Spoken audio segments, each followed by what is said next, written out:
rasane yo enak. Ampun Mbah. Wong sing jenenge Tales yo enak rasane. Kopinya sudah jadi guys. Nah jadi ini aku tadi habis bantuin Mbah Surojo bersih-bersih belakang rumah guys. Nah Mbah Surojo itu lagi bersih-bersih sebelah sana guys. Tadi ini tak buatkan kopi gitu loh guys, biar istirahat apa yo liran guys, liran wis sore. Nah itu Mbah Surojo. Mbah, kopinya sudah jadi nih Mbah. Nah bersih-bersih iki men aja rumput. ya Allah guys, Mbah Surojo ki nah iki blumbang ki mau yo aku bareng wangi ki bekas kolam Mbah yo mbiyen iki Mbah yo. Iki bekas nggawe boto iki mbiyen. Oh, bekas boto iki Mbah yo. Iya, Mbak. Digawe boto terus iki tak uruki meneng kok wis dhuwur kan kena ditanduri. Nggih, Mbah. Iya. Nah, dadi iki mau bareng wangi Mbah Surojo lah iki lho guys asile. Iki sak mrene. Kok tanduri apa Mbah iki calone, Mbah? Mengko nek wis eneng turun hujan, mengko ya ditandur-tanduri apa sayuran apa tales apa singkong ngono wae. Pokoke sing penting kok wis eneng udan ditanduri kuwi engko dipacul sedilut kan rampung ngono iki. Nggih, Mbah. Dadi kawis gawe wedang. Wis, Mbah. Ya, ya. Neng kono Mbah wedangi, Mbah. Ya, ya. Nah. Iki guys adewe golek tempat sing teduh, ya enggak teduh ding wis sore sih. Iki mau Piye, Mbah? aku kan ceritane bakar resek iki Nggih, Mbah. karo bakar tales. Oh, sampean bakal tales, Mbah. Tales iki. Ya ngur kurang bakar meneh kan jebol. Oh, yo guys, cek akeh tales Mbah Surojo, guys. Nah, kae. Endi to, Mbah? Lah iki ikan wite lah iki. Oh iya. Guys, tales e guys kae. Weh, Dilitne mateng malah iki, Mbah yo. iya. Wih, gede-gede wih. Ya dibalik kok kan mateng. Nggih, Mbah. Ya. Wah, kuwi guys, talese gede bejan iki wareg Mbah mangan siji, Mbah. Ya marem ya iki. Dadi iki jane nek upamane anu apike dikukus didang tapi wong barang arep ngedang yo dadak piye kesuwen wis ngene wae. Nggih, tapi yo dibakar juga yo enak, Mbah. Iya. Iki lah. Ya kan kedilut mateng. Ya. Iki guys, dilit guys yo. Ku mateng kuwi kayak dipangan karo ngopi guys. Nah, iki aku Mbah Surojo ngopi dhisik guys sekalian istirahat. Nah, tempat berteduh Anggarawan ini biasanya teduh ning kene guys. Tapi iki wis sore mungkin Mbah yo. Yo wis sore wong wis kena wis bar luhur. Nah, jan adem guys nang kene guys. Rasane iki hawane. Apa arep kopi ireng apa kopi sing anu? Wis basing-basing, sing kae wae yo keneng ngono. Nek kowe pengen kuwi yo kuwi, aku basing. Aku mau soalnya wis nginum iki mau. Oh, ya wis berarti aku kopi sing Heeh, karo Iwan kae mau. kok mau rene, Mbah? Iya. Lah kuwi kaya ngono anak putuku lan sedulurku kabeh. Jadi senajan to Mbah wis ora kuat nyambut gawe, ndilalah ki yo anak ndilalah ngrewangi iki mau nganti tekon kono wis rampung dalasan dibakar pisan sukete. Nggih, Mbah. Engko nek sewektu saat ana udan, ya apa engko sing ditandepke apa? Tales apa? Mungklul apa singkong ngono kuwi, sayur-sayuran kan ngono kuwi. Pokoke sembarang, Mbah. Sembarang. Dadi engko kena ya pirang boro iso adol ya dipangan-pangan dhewe kan ya marem kan ngono kuwi. Nah, ini tumbuhan belakang Mbah Surojo iki tumbuhan apa, Mbah? Laos. Laos iki laos merah. Laos merah. Merah. Mbah Surojo iki dioke guys, Akeh. laos merah iki. Laos merah kuwi ya nggo nyayure ya enak ya. Iki. Oh iki mrono-mrono kae laos merah kaya soalnya ya nek upamane sewektu saat arep nyayur-nyayur apa nyayur gule, apa nyayur rendang segala macam tinggal Mbah minta lengkuas boleh ambil. Tinggal diplok, guys. Nah, mone emburi kene iki enek anu guys, pandan raksasa ki mone Mbah Surojo ki duwe guys. Tapi wis ditebang. Soale ngrungkut-ngrungkuti, mengko kan eneng trukule meneh ngene kuwi. Tapi aku penasaran mek pandan ku lho, Mbah. Lah, Iso gedene sakmono ki pirang tahun, Mbah? kae iki sejatine pandan kuwi ora bertahun-tahun. Dadi nek nggone iki Nggih. teles Nggih. kuwi ndang gedhi. Ndang gedhi, Ndang Mbak, gedhi anake yo akeh kuwi pandan ngono kuwi. Soale wong senajan to enggak didangir, enggak diurus, tapi kan dhek terus gelem gedhi kaya ngono kuwi, pandan ngene iki. Tapi kayak mas aku kok wangine beda mbek sing cilik Mbah ya. Mas aku ki saya gedhi mas aku wangine ki kurang opo Ya sejatine to ya padha wae. Sing gedhe karo sing cilik. Cuman nek arep ngerah sing gedhe kuwi nek arep nggo gawe ketone kok kaya kaku banget ngene iki lho. Jane nek sing cilik-cilik ngono kan ditekuk-tekuk di penyet cemplungne wis mambu jane padha wae jane. Wis wangi lho Mbah ya. Iya kuwi kaya ngono kuwi.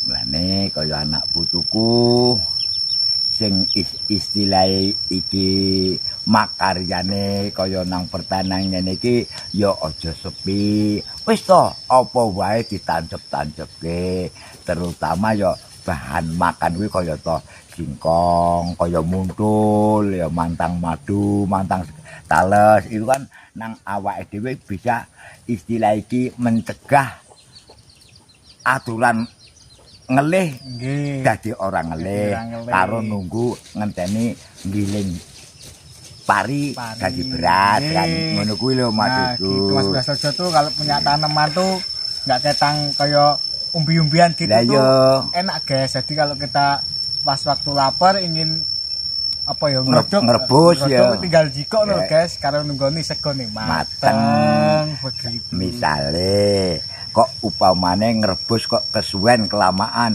dibakar wae yo nikmat. Oh iya Mbah. Iki gatel ndak Mbah dibakar tok ngono ora olah. Ora iki ki tales sing udu gatel iki.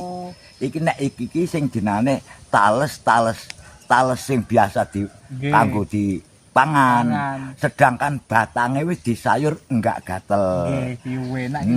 Beda karo tales sing nang irigasi kae gatel. Kae nek cara Jawane le ngarani lompong keli. Dadi kuwi kok gatel banget kae. Lah kae gunane nggo ngopo? Gunane ya nek wong nernak babi, kae dirah nggo gawe pakane babi ngene kuwi. Nggih. Ngono kuwi. Pakan ternak guys. Ya, pakan ternak hewan. Hewan ngene kuwi. Tapi nek sing tales iki ya khususe ya kanggo awake dhewe enggak gatel enggak. Ngono kuwi. Nggih, Mbah. Nek tales iki ana sing cilik aku mbiyen tau ngerti, Mbah. Tales sing cilik tau sapa to Mbah nek ngarani? Kae sing jenenge tales kuwi putul. Putul kuwi sing wite siji anake pirang-pirang. Kae putul jenengane. Putul, Mbah. Soale sing jenenge pala pendem ki akeh. Kaya bangsane budin, muntul, uwi, gembili, terus apa jenane talas-talas biasa ngene iki. Kuwi nek cara awake dhewe nek cara mbah mbiyen ya wong mbah ki ora kaget jaman nalikane biyen iki isih jaman 9 bulan peceklik terang ora nang udan 9 bulan kalau tidak salah 61. Nggih, Mbah. Peceklik dan gede banget. Gede, Mbah. Gede peceklik. Dadi arep mangan-mangan apa nandur-nandur juga. Ya ora iso urip sebabe ora nang banyu jam 9 bulan terang kuwi iki. Lah barang wis kaya ngono kuwi critane iki aneng tanduran tales ya. Ya ndilene ya mangane ya kur tales. Singkong, kadang-kadang kae apa jenengane suwek. Oh, suwek iki apa, Mbah? Suwek iki sing kaya dene walu gedhi kae, cuman kan wohe nang jero lemah, godhonge siji. Lah kuwi nek upamane kodhekne wis kembang, olah kembang iki ya kaya kembang bangke ambune ora karu-karuan, tapi suweke enak. Enak, Mbah. Enak. Rasane suwek iki kok Mbah pernah mangan. Nek sing jenengane suwek kuwi rasane iki nek didang apa dikukus kuwi ya, kuwi buket. Dadi rada piye ya, rada kenyil-kenyil ngono kuwi. Heeh. Beda karo nek iki nek sing jenenge talas iki mempure iki mempur gempi kan ngono kuwi. Terus aneng uwi barang mulane nek cara jaman biyen iki nek wong hajatan cara jaman biyen kuwi kabeh diceluk. Pala pendem barang jajan pasar sak penunggalan iku diceluk biyen ngene iki.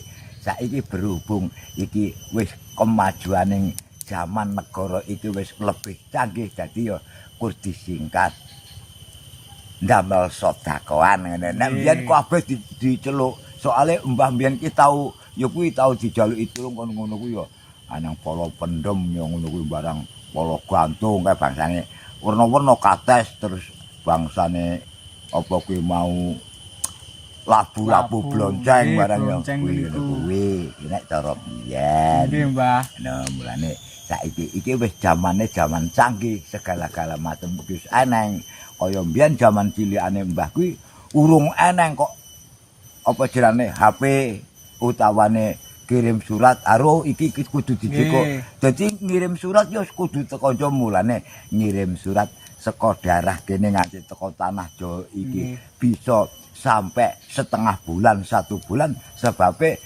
digawa karo mobil carane kae apa nek transfer ngono to wis genah ditransfer mrono iki mobil minta tolong ini disampaikan di kecamatan sana padane engko teko kono nang kecamatan diwaca oh ini diletakkan di desa itu padane di kecamatan kuwi nah dadi ngoleh kecamatan terus ana kelurahan baru nang masyarakat kuwi biyen berarti ki biyen cara adil ki arep kabar-kabaran karo dulur adoh ki jan iso anu bae yo setengah bulan dhewe yo tenan nelongso tenan ngono kuwi nek upamane arep duwe perlu niat apa awake dhewe iki gek dulure adoh-adoh kuwi walah yo kuwi mau kudu surat nek awake dhewe ora iso teko mrono gawe surat engko diposke nang kantor pos ngene kuwi lha engko terus nek mbiyen yo eneng panggawe nang kantor pos yo eneng lha engko nang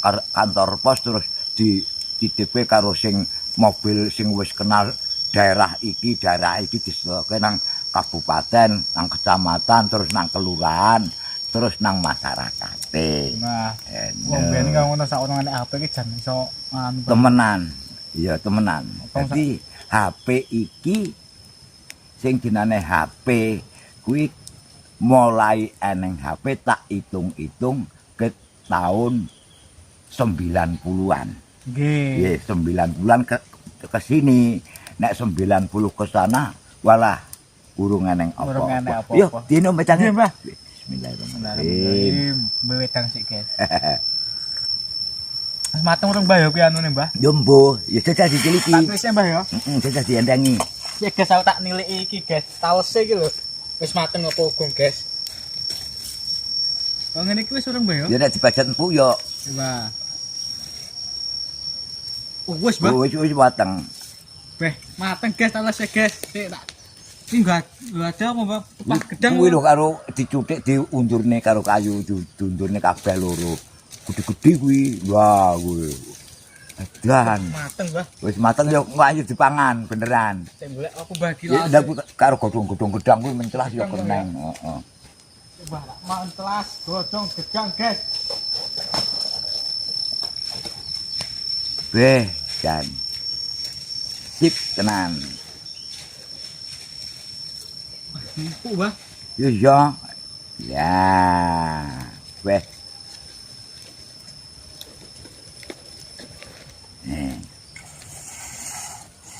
Amit guys. Tales bakarnya sudah matang guys. Nah, Mbah. Ya. Ya kuwi kaya ngono kuwi isine. Anak putuku, mbah iki nek isuk pagi enggak kok istilah iki makan nasi enggak. Ya paling-paling ngerebus tales atau bakar tales. Ya seperti ini lah ini nih. Wih, jan. Hebat itu. Empuk gesan guys. Aduh. Nah, guys. Aduh, yo. Ini tales ini nih nya. Mbah. Beh. Ada iki guys. Oh, rasane yo enak. Ampun Mbah. Wong sing jenenge tales yo enak rasane. Ya sak enak-enake tales. Iki nang pasar larang iki. Nang pasar ngono iki. Empuk, Mbah. Ya iya kuwi. Wih, jan. Isi panas, Dam. Mbah. Iki. Wah, enak banget, guys. Jadi ngopi Aduh, jangan. karo manganen tawas, guys. Lagi maune akeh dadi sedulur-sedulur kiwa tengen iki. Mbah Surejo, kedatangan saya ke sini mau ada perlu apa perlunya? Mau minta tales untuk direbus. Oh, boleh. Saya kira mau beli, minta ambil. Banyak itu. No, aku. Nah, dadi tongone Mbah Surojo ki nganu, guys. Yeah. Angger maksudnya enggak agar teko sih. Angger jaluk wis tinggal jikuk wae. Wis to, njaluk apa wae eneng dijiko oleh. Ikhlas lahir batin ya Nah. ngono kuwi. Apa nek sampean anak sing cedek kene, guys. Walah nang Mbah Surojo. Tenan. Angger jaluk tinggal penggonggo wae. Ambil. Oke, mari, guys. Bempu baen Abah. Lho kuwi. Kan enggak gatel toh. Iya. Empuk, guys. Iki. Mah kalau nganu rasane iki. Apa ya? Nek kaya butin ora. Nah, kaya anu Mbah apa? Bote apa ya, Mbah? Iki aja salah paham. Nggih. Nek sarapan isu-isu singkong direbus, mangan 2 tengkel aja wis marem terus wetenge perih. Tapi nek mangan iki anyes. Iki mangan iki. Mbah. Anyes. Ki panas tapi tekan weteng ki kan, Mbah. Bote terus iki bentul iki janang weteng iki kepenak. Ngono kuwi anyes tenan. Oh, enak banget, guys. Lah winginane ya ngono. Aku kebingungan arep ngrebus tales akeh sing rewangi mangan sapa? Arep ngrebus 1 2 kok gur sethithik. Sidane aku ngerah 5, gede-gede kae ya. Tak kupas, tak dang. Barang wis tak dang mateng dilalah mubadir. Mateng terus aku diparani wong ngarep kon ndongani ngakeko. Nggih. Nah, lho, lah ya engko pun seniki, Mbah. Ayo. Aku mangkat ngarep sidane le ngukus apa jenenge adang iki tales mubadir ora kepangan ya. Sidane, Mbah.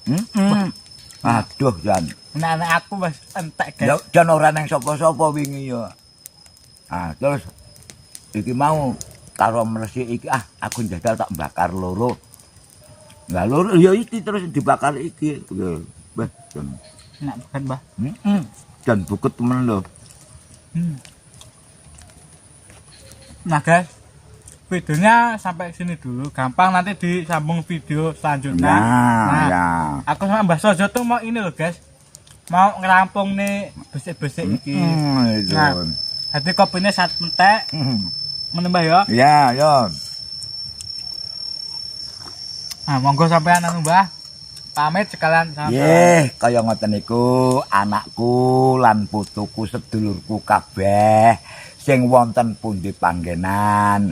Nggih nomor 1 niku kula namung ngucapake muga-muga sampean padha dilancarake rezekine saha dipun ijabah napa sing dadi niat tujuane sampean. Amin. Lan ugi mugi-mugi jenengan sedaya sak keluarga sedanten mawon ditebihake saking setunggaling balak sedayaning balak ampun ngantos temiba teng sampean padha. Amin ya rabbal Slamet alamin. donya dumugi ning fidine wa dunya wa fil akhirat ngantos dumugi ning akhirat. Amin. Semanten utawi mekaten ingkang saged kula maringi pituduh ular-ular dumateng anak putu kula dene mungguhipun sampean leres nggih alhamdulillah dene niki lepat nggih anggap-anggap kaya dongenge Kancil Nyolong Timun ngoten mawon ngeten iki.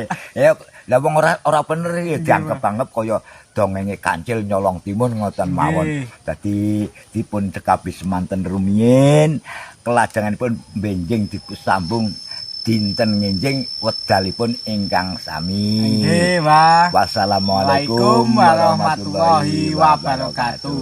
Matur Matur suwun.